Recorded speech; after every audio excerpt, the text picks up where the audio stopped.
Hello students, welcome to Shiny Max. 8ஆம் வகுப்பு எடுத்துக்காட்டு 1.10 பார்க்கலாம். கூட்டவும், அதாவது இந்த 3 பின்னத்தையும் கூட்டணும். சரிங்களா? ஓகே, ஃபர்ஸ்ட் இதை எடுத்து எழுதிக்கலாம். -6/11 கூட்ட சொல்லியிருக்காங்க, அதனால நடுவில் ப்ளஸ். அப்புறம் இதை எடுத்து எழுதிக்கலாம். 8/11 அடுத்தும் ப்ளஸ் போட்டுக்கணும். இனி இங்கே மைனஸ் இருக்கு, மைனஸ் இருக்கிறதுனால அதை பிராக்கெட்டுக்குள்ளே தான் எழுதணும். -12/11.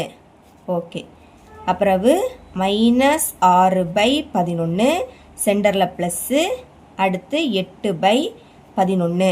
இப்போ இந்த பிராக்கெட்டை நீக்கணும்.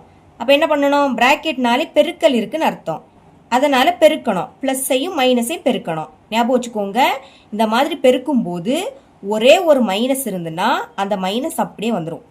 2 மைனஸ் இருந்துன்னா ப்ளஸ் ஆகிடும். ஒரு மைனஸ் இருக்கிறதுனால அந்த மைனஸ் அப்படியே வந்துடும். அடுத்து 12/11. இப்போ பாருங்க, பகுதி நம்மளுக்கு ஒரே மாதிரி இருக்கு. பார்த்தீங்களா? 3லேயும் 11 இருக்கு. அப்போ நீங்கள் அந்த 11 ஒரு வாட்டி எழுதினா போதும். கீழே இருக்கக்கூடிய எண்கள் சேமா இருந்துன்னா அதை ஒரு வாட்டி எழுதிக்கிட்டு மேலே உள்ளதை அப்படியே எடுத்து எழுதிக்கணும்.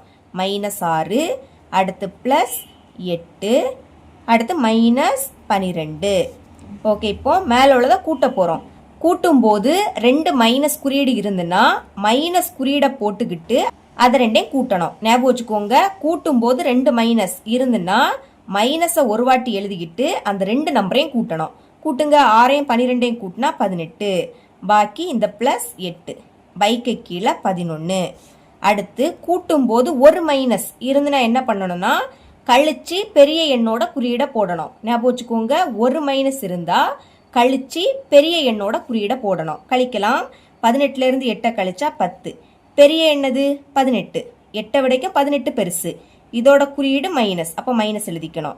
பைக்கு கீழே என்னது இருக்கு? 11. இதுதான் இதோட ஆன்சர்.